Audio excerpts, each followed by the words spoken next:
Avez-vous déjà entendu parler du DESN, Diplôme d'études supérieures de notariat? Hello tout le monde, c'est Carla, je vous retrouve aujourd'hui dans cette vidéo pour vous parler de la nouvelle réforme qui est en cours, qui devrait arriver à la rentrée 2023. Donc c'est une réforme qui pose énormément de questions, surtout à vous étudiants qui veulent aller en notariat. Juste avant, je voulais vous rappeler que j'ai créé un groupe Facebook intitulé Devenir notaire, entraide et solidarité étudiante. Vous vous inscrire surtout n'hésitez pas, vous pouvez devenir membre, hein. N'importe qui peut le devenir, c'est un groupe public. Que vous soyez au lycée, que vous posez des questions en licence, en master, surtout n'hésitez pas à y aller, vous pouvez poser toutes vos questions et voilà, les étudiants s'entraident entre eux. Moi aussi je participe sur ce groupe, donc si jamais vous voulez devenir notaire, que vous vous intéressez à ça, n'hésitez pas à y aller, c'est vraiment très intéressant. Alors dans cette vidéo aujourd'hui je vous retrouve pour vous parler de cette réforme du diplôme pour devenir notaire, donc le DESN maintenant ça s'appelle, Diplôme d'études supérieures de notariat. C'est une voie qui va regrouper la voie universitaire et la voie professionnelle. La voie universitaire, c'était le diplôme supérieur du notariat, DSN,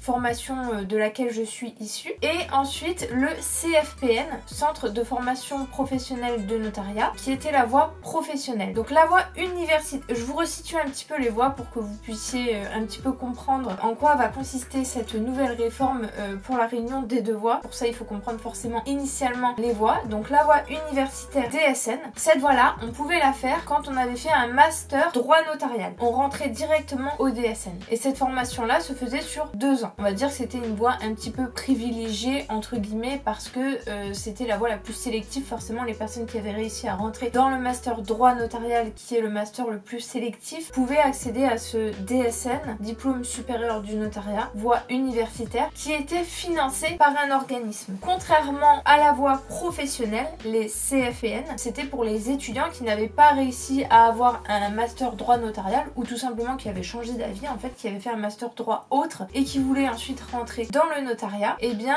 lorsqu'on avait fait un master droit autre, on pouvait ensuite rentrer dans le CFPN, cette voie professionnelle qui se faisait sur 31 mois, donc 2 ans et demi, un petit peu plus longue que le DSN. Et en plus de ça, elle devait être financée par l'étudiant lui-même, sauf si il avait négocié avec l'employeur, je crois, un contrat à durée indéterminée. Donc ça, c'est les deux voies qu'on avait. Et ensuite, il y a une réforme là qui est en train de se faire. Et j'ai pas mal d'informations dessus parce que j'ai une communauté assez active sur Instagram et j'ai une étudiante qui est venue vers moi pour m'indiquer qu'elle avait son professeur qui était rapporteur au ministère de la Justice et donc elle avait pu m'apporter énormément de précisions là-dessus. Donc c'est une réforme qui devrait s'appliquer dès la rentrée de septembre 2023, mais c'est pas encore sûr parce que beaucoup de personnes essaient de repousser cette réforme là, notamment donc les professeurs, les professionnels, parce qu'il y a des choses qui sont assez critiquables déjà dans le projet qui est pour l'instant prévu, et donc ils voudraient repousser ça pour vraiment pouvoir avoir une réforme qui convient à tout le monde. Mais forcément dans les réformes il y a toujours des choses critiquables et des améliorations. Donc du coup on réunirait DSN et CFPN, ces deux voies là seraient réunies et ça se passerait en 2 ans, donc comme on avait initialement pour le DSN, là ce serait 2 ans également. Et par rapport à l'entrée dans cette voie là, ceux qui feraient un master droit notarial rentreraient directement en fait dans le DESN, cette nouvelle formation, et ceux qui auraient fait un master droit autre rentreraient aussi dans cette même voie là, mais sur dossier avec un entretien etc. Je sais pas comment ils organiseraient cette sélection là. Comme avant en fait, ceux qui ont fait le master droit notarial rentrent directement et les autres qui ont fait un master droit autre, il y a encore une étape de sélection. Et ensuite au niveau de la rentrée, il y aurait une petite distinction qui serait faite entre, donc je dis DSN et CFPN, mais vous comprenez, DSN ceux qui sont issus d'un master droit notarial et CFPN ceux qui sont issus d'un master droit autre. Donc il y aurait une distinction entre ces DSN et CFPN, où en fait les DSN, vu qu'ils sont issus d'un master droit notarial, rentreraient 1 mois plus tard que les CFPN. Donc par exemple ça commencerait en octobre, tout le monde commencerait en octobre on va dire, et pendant 1 mois il y aurait 1 mois de remise à niveau pour les anciens CFPN issus d'un master droit autre. Donc ils auraient ce petit 1 mois en plus de remise à niveau et ensuite tout le monde commencerait en même temps. Ensuite donc elle m'expliquait que ce ne serait pas organisé en semestre mais en période, donc il y aurait 3 périodes différentes, donc là-dessus j'en sais pas spécialement plus. Et ensuite au niveau du contenu, donc elle a pu m'expliquer les heures qui seraient enseignées dans cette nouvelle nouvelle formation. Donc il y aurait 60 heures d'anglais. Donc 60 heures d'anglais, ça c'est tout nouveau. Il n'y avait pas ça ni en CFPN ni DSN. On n'avait pas du tout d'heures d'anglais. Alors les heures d'anglais, ça peut être une bonne chose. Personnellement, moi je trouve que dans la vie de tous les jours, c'est très important de savoir parler anglais lorsque l'on veut voyager, même lorsque on veut se documenter sur des sujets très poussés. Forcément les États-Unis sont toujours en avance, donc on peut lire des forums, etc., parler avec des personnes étrangères. Je trouve que personnellement c'est quelque chose de très important. Alors après, est-ce que ça a cette place dans cette voie-là? Bah forcément ils essayent parce que on est de plus en plus internationalisé, on va dire. Le droit international avec le droit de la famille, les personnes qui se marient à l'étranger, etc.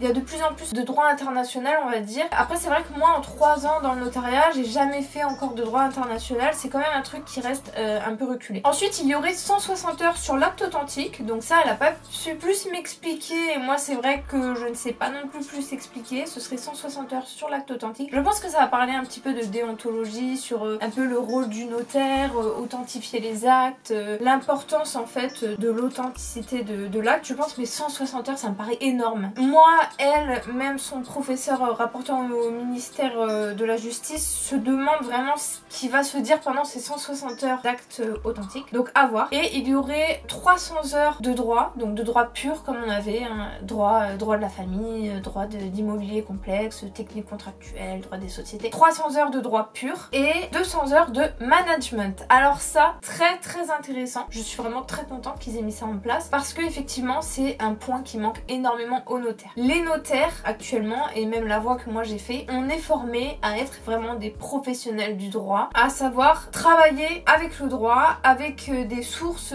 juridiques, avec de la réflexion juridique, mais on n'est pas du tout formé à être chef d'entreprise. Et quand on a le diplôme de notaire, il y a de très fortes chances qu'un jour on ait à gérer une entreprise. Et la gestion d'une entreprise, c'est pas si facile que ça. C'est il faut savoir embaucher les bonnes personnes, il faut savoir manager une équipe, gérer une équipe, éviter le turnover, garder les salariés, les garder motivés. C'est toute une chose très importante dans une entreprise. Quand on va avoir une entreprise qui monte, garder des personnes, c'est très important d'avoir cet aspect entreprise, cet aspect management, parce qu'on a beau être très bon en droit, si on n'arrive pas à avoir une équipe pour nous aider, bah on va pas forcément aller très loin. Donc ça, le management, je trouve que c'est vraiment une très bonne chose. Après, au niveau de la répartition des heures, des matières, ce qui est assez critiquable, c'est que au final, on a 160 heures d'actes authentiques et 200 heures de management, ce qui fait 360 heures contre 300 heures de droit pur. Et en plus de ça, dans ces 360 heures là, on a les 60 heures d'anglais en plus. Donc au final, le droit pur, on a quand même beaucoup moins d'heures et ça, je trouve ça quand même dommage. C'est pour ça que effectivement, les professionnels voudraient et les professeurs revoir un petit peu quand même cette répartition, parce que le droit, c'est quand même ce sur quoi on travaille, donc c'est extrêmement important. C'est pas forcément toujours évident en plus de travailler avec autant de technicité, donc je pense qu'il devrait quand même y avoir plus d'heures là-dessus. Cette réforme-là s'appliquerait en septembre 2023, mais il est possible qu'elle soit repoussée. Comme je disais, il y a donc beaucoup de personnes qui essaient de repousser cette réforme pour pouvoir la modifier avec des aspects un peu plus intéressants. Mais en tout cas, globalement, je trouve que ça peut être une bonne chose. Donc moi, les points positifs, vous me direz ce que vous en pensez en commentaire, points positifs, points négatifs. Mais personnellement, je trouve que les points positifs, c'est que ceux qui sont issus d'un master droit notarial rentrent directement dans cette voie-là. Je trouve que c'est un point positif parce que forcément, on s'est battu pour rentrer dans ce master qui est très sélectif. Donc on va dire travailler entre guillemets un peu plus que les autres. On a réussi à plus se dépatouiller, donc c'est normal qu'on arrive à rentrer directement dans cette voie-là. Surtout qu'ensuite, on aura fait 2 ans spécifiques sur le droit notarial. Après, ceux qui ont fait un master autre, une petite sélection. Forcément, ils sont obligés de faire de la sélection parce que on peut pas avoir énormément de notaires. Vous savez que les notaires ne peuvent pas s'installer de façon libérale comme un médecin. Il peut pas y en avoir autant qu'on souhaite. Il y a un nombre limité. Donc déjà, il y a une sélection très drastique pour le master droit notarial. Donc ensuite, pour les autres masters, forcément, il faut qu'il y ait une sélection à un moment donné. Donc cette sélection-là se ferait pour rentrer dans ce DESN. Donc voilà, je trouve que là, au niveau de la sélection, on s'y retrouve un petit peu. Donc ça change pas trop, c'est assez bien fait. L'histoire de la remise à niveau, pourquoi pas, effectivement. Et après, le gros point positif, vraiment, je trouve que c'est le management. Ça, c'est vraiment très bien. C'est un truc qui me manquait, mais à chaque fois, on nous le disait tout le temps, même les notaires, c'est un point qui leur manque. Et puis, une fois qu'on est notaire, en fait, on a tellement de travail, tellement de choses à gérer, qu'il y a très peu de notaires qui se disent, bon, je vais prendre un certain temps pour me former dans le management. Non, il y en a a vraiment pas beaucoup. Donc voilà, après l'anglais, bah l'anglais c'est bien. Je trouve que l'anglais, moi personnellement, je trouve que c'est quelque chose qui se travaille plutôt